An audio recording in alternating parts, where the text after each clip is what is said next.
very tight script today. Yeah. Yep. Good. So, which is good because I was like, literally editing last week's episode. I was like, I sound like I've got something wrong with me. It was well coherent when I went through it. Yeah, because I'm a good editor. Yeah. But it was. I was like, where? I don't even because I don't remember where I went with some sentences. Yeah. And then it's like, what are you doing? So I was like, right, I'm just gonna really script this, so save myself because I never have an issue editing stuff you say because you're significantly more coherent and articulate than I am. Well, it's only because I write it all, you know. Yeah, and it's the times when you can normally tell if I'm saying something off the cuff as a response to something. Yeah. There's a lot more of a pause when it's like the brain is whirring into gear. Yeah. I don't have the words to hand. And then a big... yeah. Would you like the big breath? Breath of the Wild. Breath right, here we go. Of the Wild. Tears of the Kingdom. It's actually Tears of the Kingdom. It is. Hello and welcome to another episode of the O3C podcast, coming to you from us chaps at O3C Games. Us chaps are, in no particular order, me, Jonathan Dunn, number 1, and number 2, Chris Dow. It's actually Tears of the Kingdom. And we are chatting about our very favourite video games. We're just chatting about games. Games. It's the one. Right. Oh, fuck, I didn't write an announcement. Rip it. Before we begin this episode, we would love to do the usual shout-out, plea, begging, whatever you want, delete as appropriate. Basically, we would really appreciate some support. Support comes in many, many different forms. First one, monetary. If you are in a position to do so, please do consider pledging a regular donation to us. You can do that via Patreon, patreon.com/O3C Games. Starts from as little as £4 a month, but hey, if you are deep of pocket, then please feel free to dig deep and send us more. Feel free to to indulge us with some of your wealth. We'll give you some perks, loads of bonus episodes, deleted scenes, outtakes, full video versions of these episodes this season, uncut and ad-free. Access to the Discord server. It's a great place to be, just like the Swan. You could even send us a one-off donation. We appreciate that subscribing there's loads of things you need to subscribe to these days. So if you just think, actually, you know what, I want to just send you a few quid to say thanks, you can do that via our website, o3c.games. If you go to the support page, there's a one-off donation button via PayPal. We'd very much appreciate that. As I said, support comes in many different ways. If you can't support us financially, absolutely no problem. Consider sharing the podcast on social media. Leave us a review. Leave us a rating. Tell somebody about it in your local brewery. Your local ale house. These are all ways that you can support us, and we would be equally as appreciative of that. I'll do it. That'll do. We are back. Hey, Chris. Back. Hello. How are you? Hello. I'm absolutely fine. Good. Solid 5 out of 10 across the board. Balan Wonderworld. On a scale of 1 to Balan, how well are you? Top tier Balan today. Top tier Balan. Good.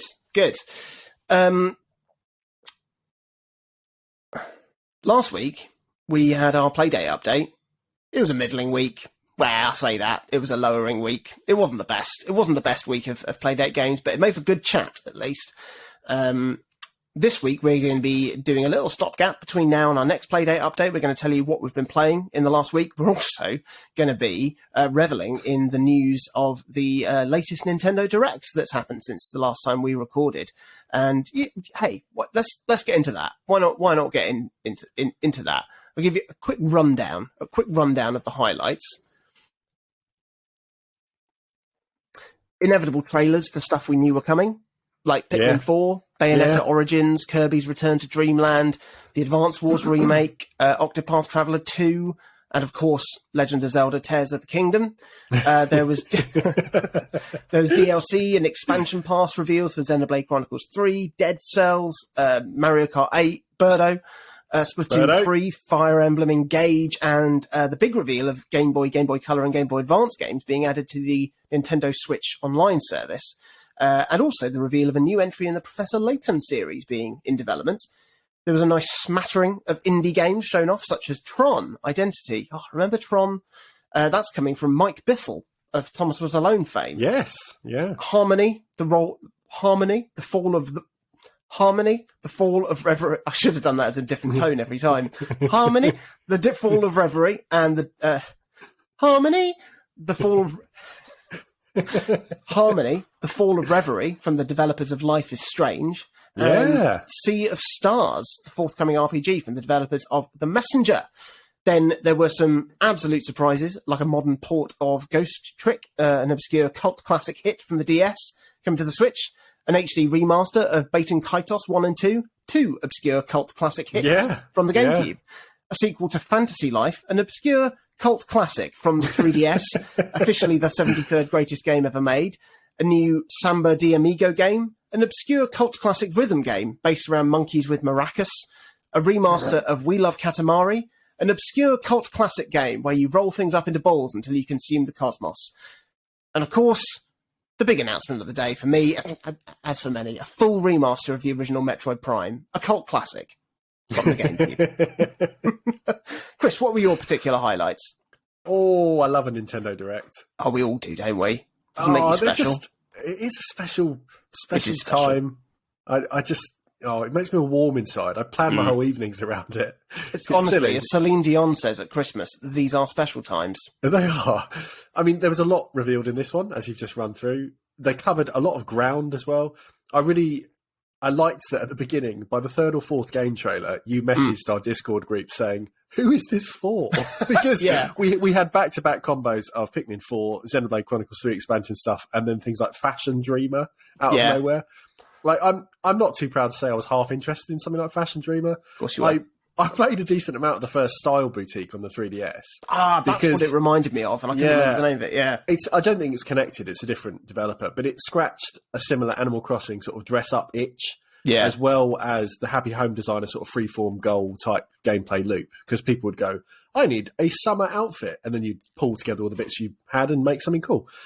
It's very unlikely I'm going to be shouting for Fashion Dreamer day one, but down the line, they're on a sale. Probably give it a go. Other big highlights, as you've already mentioned, the return of Fantasy Life. Yes. The Switch ported DS cult classic Ghost Trick. Yes. And Advance Wars finally getting a release date at long last. After now the war is over. Year. Yeah, now that there's no more war.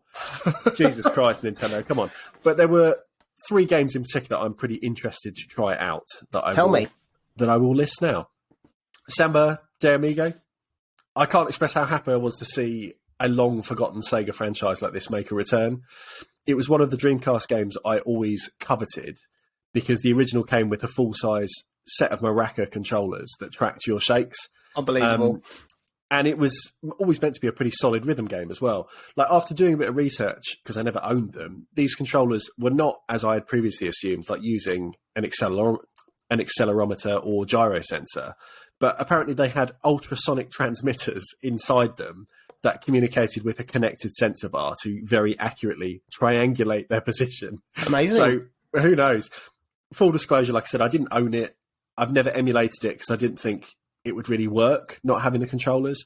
But it's really nice to see Sega bring back a dormant character in series like this in a different frontline context to Sega and Sonic All-Star Racing or tennis, which is the only places that Samba de Amigo has actually turned up recently. Do you remember 1-2 Switch and that ball rolling bit in there that was like with the HD Rumble? Yeah. If they use HD Rumble well enough to simulate what it feels like to shake a maraca with the Joy-Con, they could do that.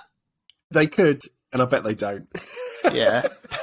Like, I also didn't play this game. Like, the original got ported to the Wii, and I thought the controls would probably be too woolly on a Wiimote and nunchuck, and I'm reasonably confident that the Switch is probably going to suffer the same issues with its Joy-Cons. But I want to support this sort of dumb game and product, so I will absolutely be seeing you all in Rio de Janeiro whenever the game releases this year. The second game I was quite interested in a direct full of surprise returns, I was quite shocked to see Atlas announce a remaster of the first 3 Etrian Odyssey dungeon crawler games. Like, these were previously DS-only games. They reach a quite bananas value on the second-hand market these days. And although I'm not a grid-based dungeon-crawling aficionado by any means or metric, I've always been quite interested in this series, but put off digging into it by not having 40 or 50 pounds to spend on an old game I might hate. You know, the gimmick of this series, as I understand it, has always been the live mapping you could do on the touchscreen using the stylus. And it seems a real considered fit for a dual screen handheld. Like, I always quite like that idea of having to meticulously draw in pathways like a sort of cartographer. You know, that's quite appealing as a different way to play this sort of game. Obviously, that's going to be lost for this port and remaster, or at least the way that it was kind of implemented on the DS. So we might end up having a conversation around release where we go, yeah, don't bother with this one. But we'll have to see how Atlas kind of streamline and recontextualize some of its unique features to work on a single screen piece of hardware. Because I think it's coming to PlayStation, it's coming to Steam. Like, it's getting a port across the board kind of thing, not just on Switch. Maybe my favourite of the didn't see that coming announcements of the show behind Fantasy Life was the remake of We Love Katamari. Oh, well. Yeah. You know, the second game in that series. This is going to be the re-roll edition of the PS2 classic that was a sequel to the original Katamari Damacy. And it promises kind of similar tweaks to the re-roll edition of that game that was ported, I think, in like 2018. It was quite early in the Switch's life. I think it's going to have some new content, but I'm just really excited to revisit such an oddball game again. Does this mean we'll eventually see a re-rolled version of Beautiful Katamari, which is my personal favourite in the series? Don't know, because it's taken, 5 years for this version to materialise after the first. But perhaps if we check in, say, 2030, maybe then I'll finally have been able to retire my Xbox 360 disc to make way for a shiny cartridge on the Switch 2, or maybe just still the Switch if Nintendo's going to ride it out. Like, for anyone that's never played a Katamari game, I'm not even going to bother explaining it. Just watch some footage, bask in the fact that its mechanics and aesthetics and writing and music all place this franchise in a crowd of exactly one. It really is a game in and of itself, a thing in and of itself, and it's a really good time. So I'm excited for these games as they come out this year. I definitely am intrigued by Etrian Odyssey. I have played a bit of it emulated on. I played a bit of it originally on the DS, and it's got a similar-ish vibe to Shining the Holy Ark, which was like my third favourite game of all time. It's a high one. It's first-person dungeon crawler with sort of. I mean, you don't manually make the map yourself, but that's such a key thing as you're exploring and uncovering the map and all of that stuff. So yeah, I'll certainly keep an eye out on that. We Love Katamari. I did enjoy Katamari Damacy reroll, but I felt I just had to really just persist with the tank controls. And I just don't know why they don't put in normal controls, because it'll be so much more fun. Weird controls are cool sometimes. And honestly, when I got Beautiful Katamari on the 360, when I first bought that, I don't think I'd played a Katamari game before, but I knew of the franchise. And I picked it up. And for the first hour, I was like, I've spent £40 of my university money on this. Like, I'm fucking broke. And I've spent £40 on something that I don't know what I'm doing. I don't think I'm enjoying this. Like, I did the tutorial about 10 times. And every time it was like, right, so both sticks forward, fine. One forward, one back to turn. Okay. And eventually, it just clicked. And I played Beautiful Katamari for probably 50 hours. Like, I maxed out the entire catalogue in it. Got all the achievements, really, really went to town on it. But it was quite nice when it started to feel second nature and I was getting through little gaps, like with actual skill and precision, as opposed to at the beginning where it was like every single thing was a chore.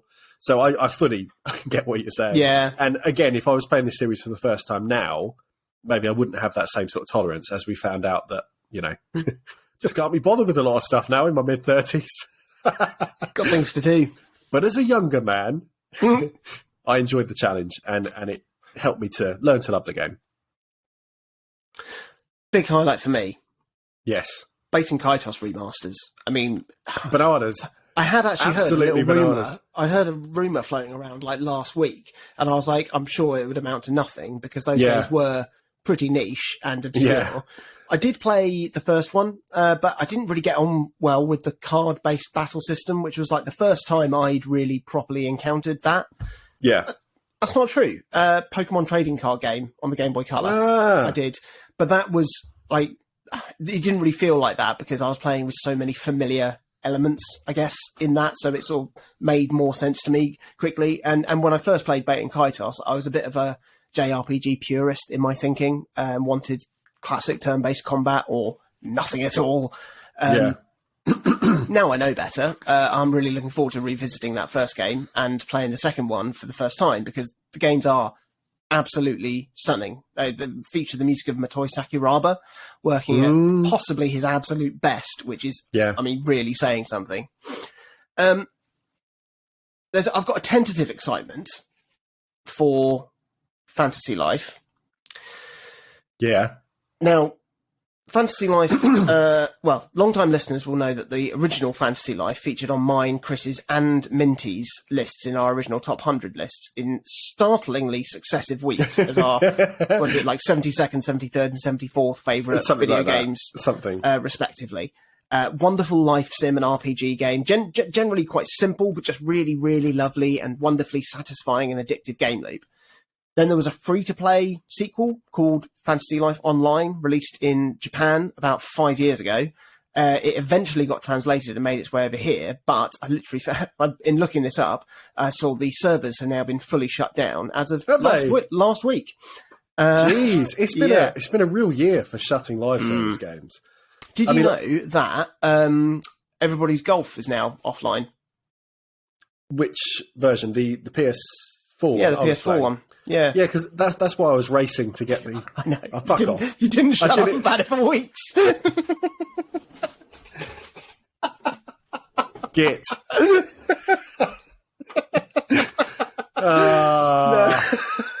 Anyway, Fantasy Life on mobile was shit. Yeah, it was. It was really, really bad. It took everything I loved about the game, like the Animal Crossing freemium game. Yeah, it's just not right.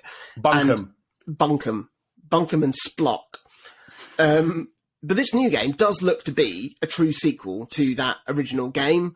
It's called Fantasy Life I, The Girl Who Steals Time, and apparently there's a new time travel mechanic at the core of the gameplay, which I'm sure will prove to be really, really good fun and put like a pretty new twist on everything. The tentative excitement comes at the inclusion of that letter I in the title. Why not just call it Fantasy Life or Fantasy Life 2 or Fantasy Lives? Fantasy Life I, the letter I is synonymous with late 90s, early noughties online tech. Yeah. So I really, really, really, really, really hope that they're not continuing their pursuit of a freemium live service-based approach. Until we get hard evidence of that, I won't fully toot my horn and triumph. Yeah. Much in the same way that I was holding off on a full erection when Animal Crossing New Horizons was announced until I knew for sure that they weren't doing a freemium one. Yeah. So we'll see. I'm also really psyched to have the Game Boy Advance games on my Switch, as it's just nice to have the official versions of these things. They've put a lot of love and care into the presentation of these with like the different Game Boy hardware emulation options to give you all the different colorizations you could wish for. And it all looks stunning on the OLED display as well, which means that if I want to revisit one of these classic games, I'm more likely to do it now on the Switch instead of emulating it on my Steam Deck. Even Alone in the Dark, I imagine, might look okay on the OLED, to be honest. What a fucking curveball I cannot believe that. Honestly, when they announced it, the first thought in my head was, let me write a message that says, oh, I bet Alone in the Dark's coming, as a joke. And before I could even, form that thought fully in my head, Alone in the Dark was announced. The thing that didn't make any sense to me, with that inclusion, obviously, they have historically included quite a few third-party games and just chucked them onto the online service for all of their platforms that they're now emulating.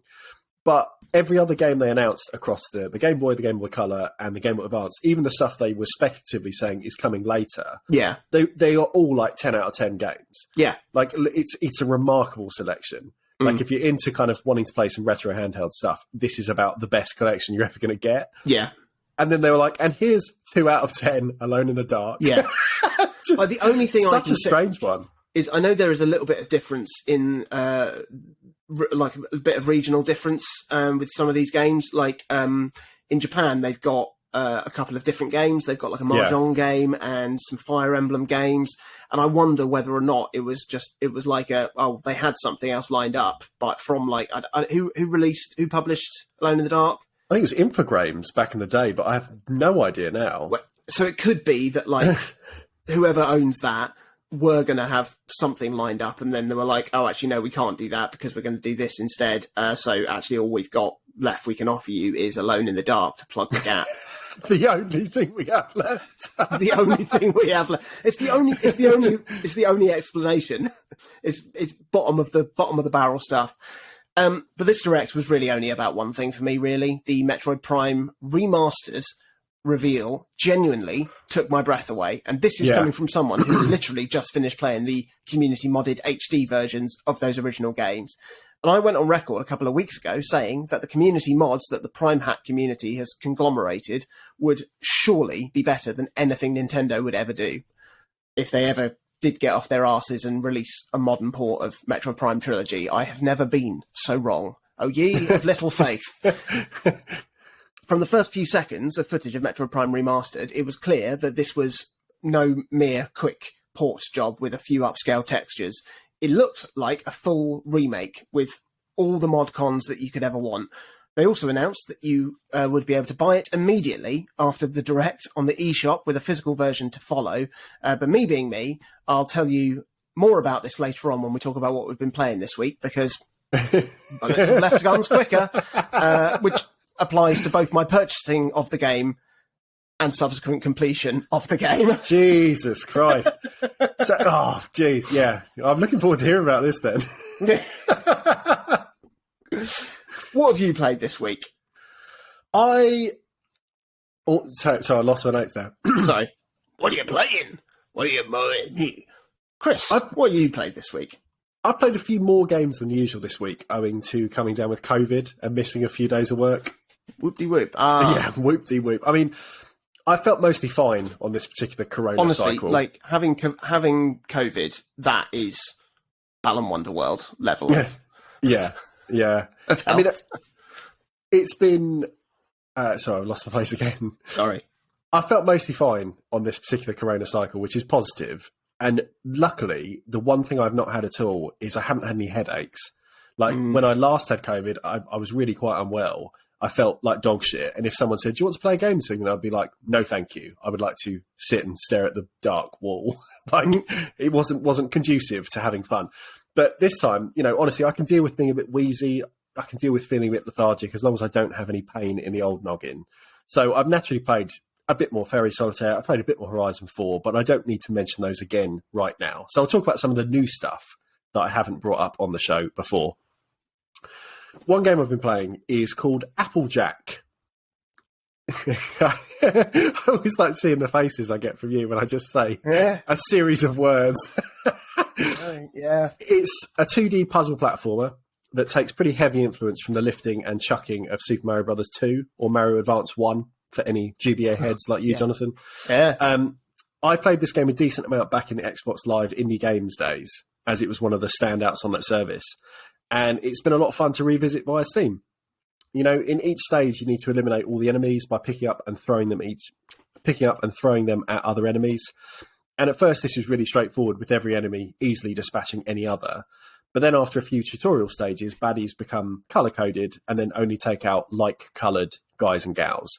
And it's fun and it's cheap. And the Steam version also bundles together its sequel, Applejack 2. So it's decent value too, for like a few quid or whatever it is. Playing this game, though, has sent me down a bit of a rabbit hole thinking about all the other Xbox Live indie games that I remembered or missed, or now that have just been completely lost to time. Yes, Jonathan Dunn. So it's here that Applejack is set in Wales. Yes. I mean, it's you can look at the pictures. It's not specifically. Looking at these pictures, I honestly, I haven't seen that many pandas in Wales. But you can't ignore the blurb if that's what it says. Yeah. Sorry, I'll cut that. Obviously. Deleted scene there. Wow. Now, many of these Xbox Live Indie Games titles are totally lost to time unless you have them already installed on an Xbox 360. But handily, I found a curated list online that basically brings together almost every game that has been migrated from the indie service to Steam over the years. Nice. Like, someone is just maintaining this as an ongoing thing. There are some bigger names like Bleed that I had you play this season. But there's also a whole bunch of others that I picked up for quite cheap just to give a go at some point and hope they run on the Steam Deck, like Hypership Out of Control, I remember having fun with, a platform game called Vol Chaos, a strategy game called Flotilla, a party game called Mount Your Friends, a sort of run-and-gun Contra sort of game called Weapon of Choice, and loads of others that I'd largely forgotten about until seeing them on this list. I will let you know how they hold up as I hopefully get around to exploring them. But if nothing else, though, I'm just glad that so many of these developers were able to escape their games being landlocked to a long-deceased service and aging console. What are we doing next, just so I know how to link this to something? Oh, yeah. I'm going to talk about Metroid Prime 3. Right, okay. Talking about games being locked to ancient old machines, did you make good on your promise to start and presumably finish Metroid Prime 3 this week? Yeah. Of course I did. Did you finish it? How else do you expect me to have found time to start and complete Metroid Prime Remastered? Oh my goodness. Yeah, I know. Yeah, firstly, what an absolute gear change Metroid Prime 3 is from Metroid Prime 2. Simplified, streamlined, whilst also bulking out the lore. Like, I'm not a huge fan of the lore bulking outiness of it all, with you frequently working alongside other people, other bounty hunters, because, like I said, I think last week and probably the week before, like, I love the isolation in Metroid games, but the cinematics are all fully voice acted, which is a bit of a rare thing for a Nintendo first party game, and it feels like it's a sort of a good stab at bringing the series more into the mainstream lane alongside stuff like, you know, Halo and series like that. But ultimately, I just want to venture off on my own and explore, which thankfully this game does allow you to do for the most part. And also then the times that you're brought back in to fight alongside the Federation, you do feel very badass as you're just sort of plopped in to save the day amongst a bunch of, well, I assume peasants. Metroid peasant. Metroid peasants. The porting of the motion controls through Prime Hack is absolutely perfect. Oh, good. Absolutely incredible. Every action you may need to do, like a physical action, has been automated into a single button press. So to use your grapple beam to turn levers instead of like flinging it and catching something and then pulling it back and twisting it, or, you know, like you can yank enemy shields off and stuff like that. You lock on, you press B, or, you know, whatever the equivalent is, or lock on and pull down on the analog stick to pull something out. Like it, and it puts the entire string of actions into one button press. Like, I don't really know how that's done in terms of fiddling the back end to get it to register certain sets of movements all through one button press, but it's absolutely lovely and much, much tighter and quicker than it would be if you were having to play charades to get through it in its original form. Yeah. I didn't expect such a graphical leap up with this game as there is, because, like, I know the Wii isn't really that much more powerful than a GameCube. But with this being made for widescreen, there's plenty more stuff on display at one time. It's got much, much improved particle and lighting effects. They all look a lot sharper and cooler, and the environments have like a certain height to them. I guess they've got like much higher ceilings than before, which makes like the atmosphere just feel just a bit more sort of vast and cavernous and intimidating. But the gameplay is where it's at, and they've made so many improvements to the gameplay and addressed, like, almost specifically a lot of the criticism I had with Metroid Prime 2 in terms of finding new and interesting functionality to the game's central mechanics of your visors, your weapons, your abilities, even the screw attack, which it is really poorly executed in Metroid Prime 2, and I had a big moan about that, and I worried that it was going to return in Metroid Prime 3. It does return, but it has been refined to make it like a lot less wonky. Like it's much more intelligently used. It's got a much bigger sort of buffer area, so that the game understands what you're trying to do and will just allow you to do that, even if you don't specifically get that accurate with your jumping and your trajectory and stuff. I still don't know if it really works in 3D, to be honest. Like I think I'd much rather have had maybe like not a triple jump to go on top of your double jump, but maybe like a jet boost upgrade to your space boots to allow you to like maybe boost your double jump for a short period of time. Because there's a similar thing in Metroid Prime 2, you get that basically, but you can only use it when you're underwater, which is annoying. Otherwise, it's with the screw attack, it's just another ability you have to go sort of in and out of because you have to go into third person to it, and you lose some of the fluidity of movement that you have. The visor situation has been simplified, thankfully, after what I feel to be a bit of a misuse of this function in 2. You've still got your scan visor, which allows you to gather data on literally everything in the world. That continues to be just really fun and great. Then the second visor in Metroid Prime 3, you get like right near the start of the game, and it's got a significantly different use than anything seen before, because basically it allows you to remotely control your gunship to help you out in various situations, and it's really, really cool. There's a big sort of puzzle solving use for it. So if there are things, you can get your gunship to come and pick things up and move them around once you sort of unlock its grapple function. But it does have its uses in combat too, with you being able to command the ship to like rain down missiles. And it's also key to your fast travel, with you being able to call on your ship to if you reach a landing pad or something like that, somewhere where you can summon your ship, you can then call it in, and you can jump in and fly off to another landing pad on that planet, or jet off to a different planet entirely. And it just sort of helps speed that up and just get around a bit faster, and rather than just having an out and out fast travel system. Then you've got the weapons in this game, and literally it's exactly what I said last week that I wanted. Because iterative missile things, iterative upgrades, iterative upgrades. That's what I wanted, and it's a really, really good way around the lack of buttons on the Wii controller, because you don't have to worry about finding 4 extra buttons to switch between different beams for different uses. Instead, your weapons get upgraded, so your missiles become ice missiles.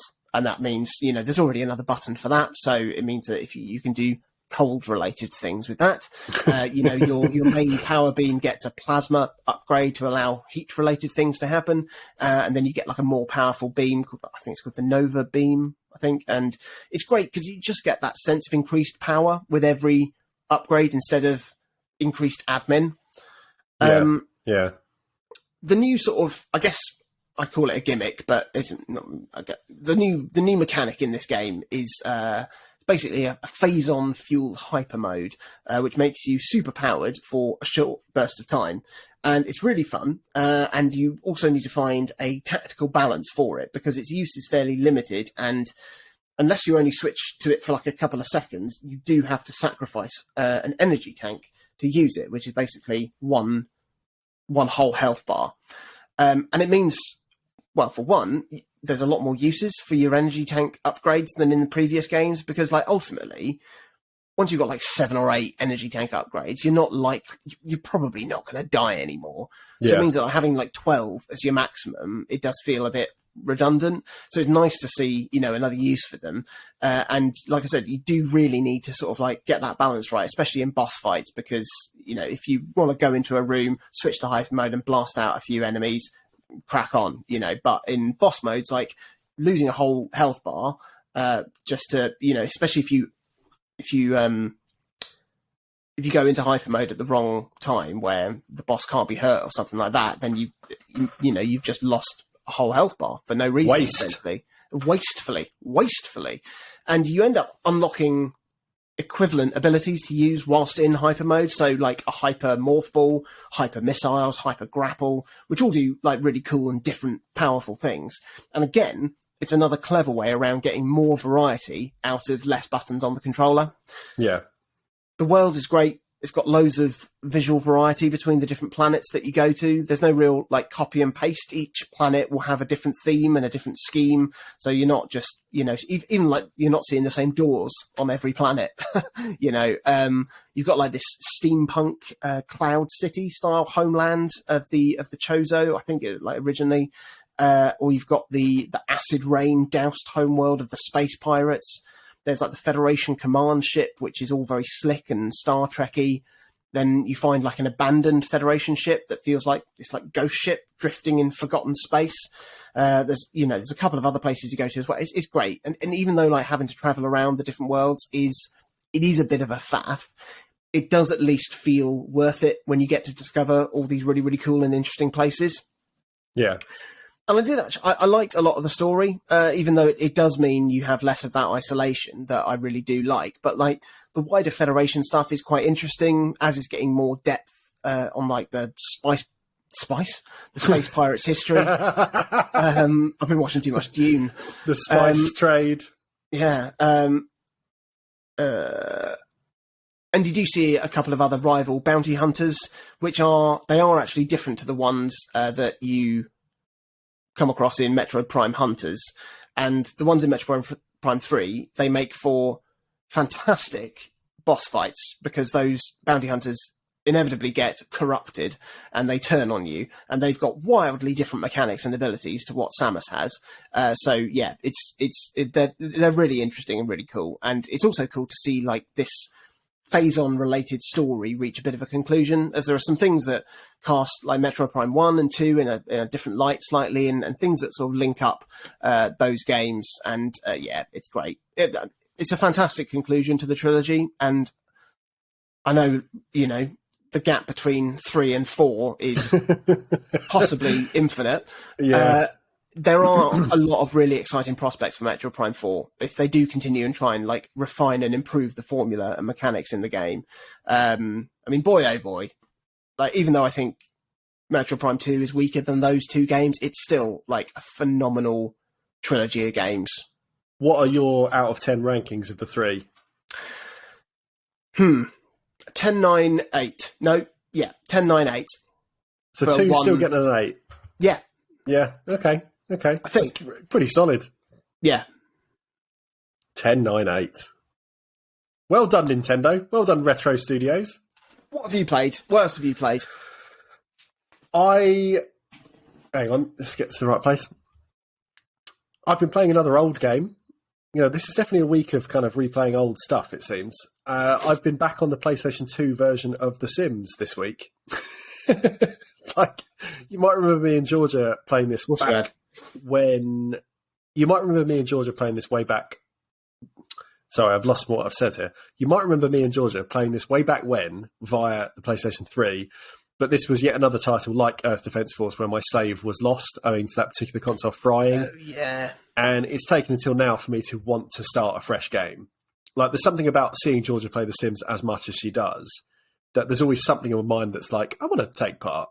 I want to do something to take part, but obviously not in the way that she invests hundreds of hours into building or, whatever she does. She's doing it right now. She's in the other room on The Sims as we speak. But anyway, Georgia has been very hands-off this time, which has made my own progress quite slow, as I don't have the knowledge that she does to know that, oh, well, if you buy this fridge, that will refill your hunger gauge more than this one. Or knowing things like, well, if your sim is outgoing, then they will enjoy watching this genre of film more than this one on the television. Like, it's all this granular stuff that she has just built up over the years that I just don't know. It makes it a difficult game. The single player mode asks you to help a single character of your own design move through a series of houses and life stages, like moving out of your mum's house, living in a bachelor pad style party house, then shacking up with a friend and an eventual partner. The challenge, as always in The Sims, comes from managing the meters of your character to make sure they don't piss themselves or starve to death or to fall asleep on the kitchen floor, etc. All the classics.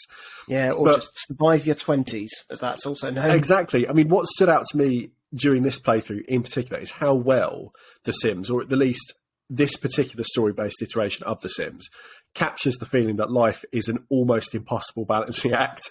Like everything is obviously exaggerated in a sim length day because you have so much less time to get anything done.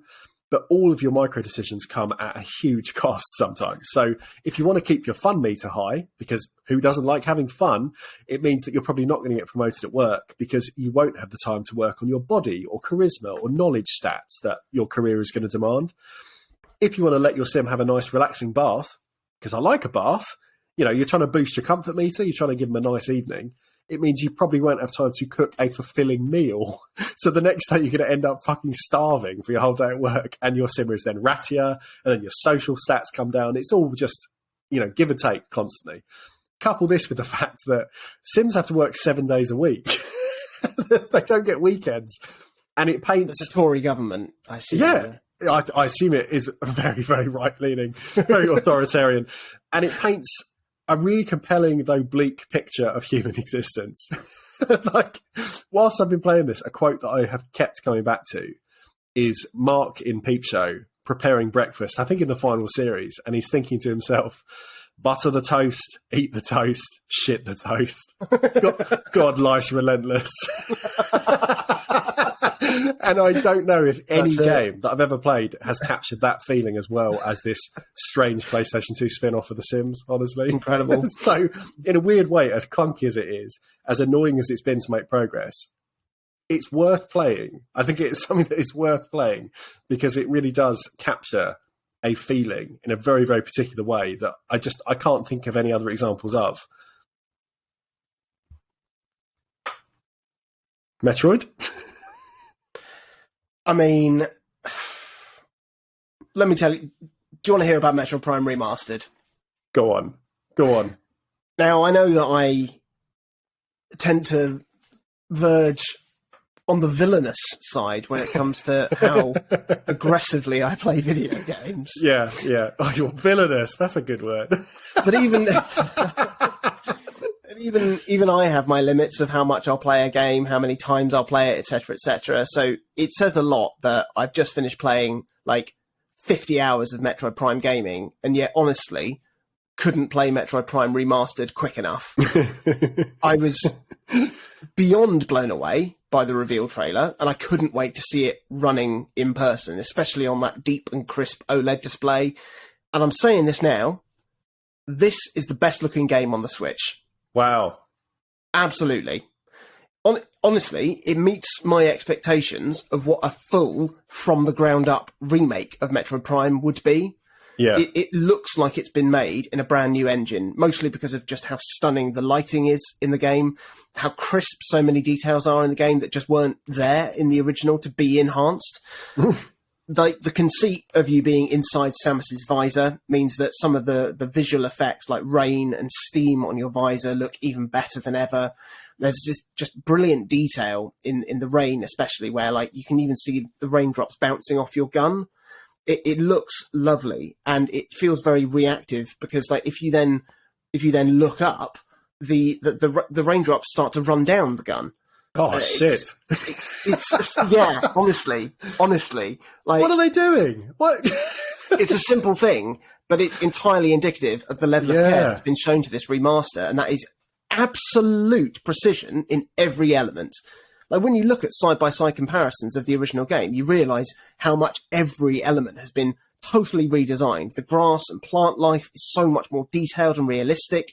Like the waterfalls look like water falling instead of just, like solid blocks of cling film.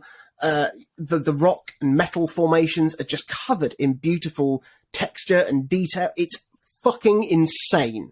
It's absolutely insane. They've even changed the entire visual effect of the thermal visor, so it's not just, oh, here's the screen in purple. It actually looks and works like a thermal visor. It's got a lot of motion blur to it. It's a lot more fuzzy than it is by just going, oh, it is purple. And as such, it feels so much more. It's just so much more compelling. they've also included several control options so that you can play the game however you want. I went for the standard, well, it's not standard, but it's the default dual stick controls, which work really, really well for me. But you can do motion controls like Metroid Prime Trilogy on the Wii. You can do gyro enhanced aiming, which I know a lot of people like, or you can do classic controls if you want the original GameCube single stick controls, which I definitely couldn't go back to now. But apparently, talking to Minty, that's how Minty's chosen to play it, and he said he's really glad he persisted with it, and like it does mean that if you want to, you don't have the face buttons to with one press change freely between your visors and your beams at any time. It does mean that you need to hold the R button to then use the D-pad to change the other ones. But like it worked absolutely fine for me. It was much, much nicer than than how it works in Prime Hacks, because you need to use like motion controls to change and point in a direction. So there was like 3 inputs to change your beam and your visor, as opposed to 2 inputs to change your beams, 1 input to change your visors now. Okay. But there's also some accessibility options, including colorblind filters. Hey, Jonathan Dunn. Which is great. No more wasting ammo on doors. Although there's no ammo in this game. But also, like, I saw a criticism online. Like, one of the original designers said, they haven't got the doors right in this game. They've got the alpha setting wrong on the textures, so you can't see the detail of the doors. And one, shut up, I don't care. 2, I was really impressed with how much clearer the doors looked, so you can see their colour, just without any colourblind filters on. And I worry that if they make it more, I don't know, if they, like the alpha is the opacity of things. If they reduce the opacity of certain layers of it, I don't think it's going to be as clear to see the colours. So I don't know if they made a mistake or whether or not they went, actually, this is clearer, because it is better. There's all manner of like text and UI display options that you can tweak. There's an absolute ton of unlockable assets to view in the gallery, from like original concept art to like the 3D remastered models of the enemies and the items and the characters and stuff, so you can look at them in all their glorious detail. But I mean, crucially, at its heart, it's still exactly the same game. It's retained all of that gameplay wonder that the original game had. That's entirely untouched, and rightly so, because it didn't need changing or even tweaking at all. I've completed the game on normal difficulty, and I'm not far off that save file being a full 100% save file. But now I've unlocked hard mode, I might start afresh, make that my 100% file, because go on, this game, already a masterpiece, has now somehow been made even better, and I can't wait to play it all again. It's insane. 3 it's times absolutely in a week. Insane. Basically. If they continue to remake Metroid Prime 2 and 3 to this quality, I'll be blaffing my flops everywhere. I mean, I think they will.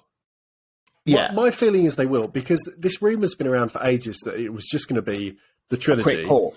Was going to be ported over, bish bash bosh, there you go. And we waited every direct for them to go, and now, shadow dropping this evening, here's the trilogy. And I was shocked when they said it's just number 1. So like when that announcement came up, I think I put a big like lull in our Discord chat, because I really felt like it was going to be a disappointment, because people had kind of hyped it up to be this bigger package. But by the sounds of it, that's been the way to go, to actually give it the care and attention it needed. So perhaps... I mean, without looking at the graphics, I mean, you know, I'm one not to say like graphics are everything, blah blah blah blah. But if you don't look at the graphical improvements of the game, and you heard Metroid Prime 1 on the eShop for £35, rightly, you're pissing yourself. Yeah. But when you see it, fucking hell, it's worth every penny. I mean, I'm very tempted to buy the physical edition when it comes out in February. No, you better fucking do. Not February. Yeah, later this month, isn't it? The end is it this month? I think so. Is it? I don't know. I should get it. Yeah, I will, probably.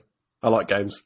In the meantime, like, watch a graphical comparison, because it is it's fucking mind-blowing. Well done, Retro Studios. Yeah, yeah. I mean, it's clear they're not working on 4 at the moment. Yeah, I know, right? I know.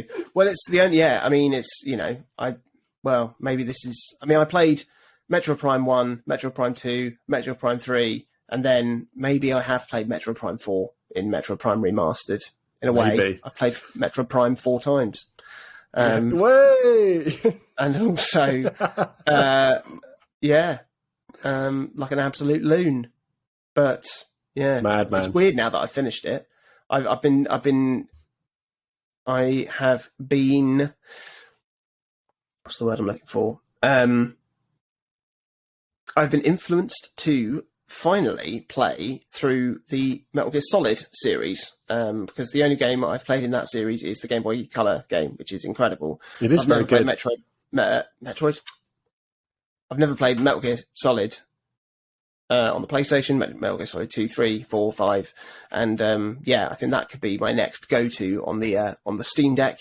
And also to fill the dead space in my life, I've picked up a second-hand copy of the Callisto Protocol, which is... You've got to calm down. You've got to calm down on this space horror isolation thing. It's great. I love it. Callisto Protocol is by the guy who directed the original Dead Space. And there we go. Yeah, I'll pick my way through it. It's meant to be pretty good, if not like very original. You know how I said that like Dead Space is like Resident Evil in space? Yeah. Well, the Callisto Protocol is like Dead Space. It's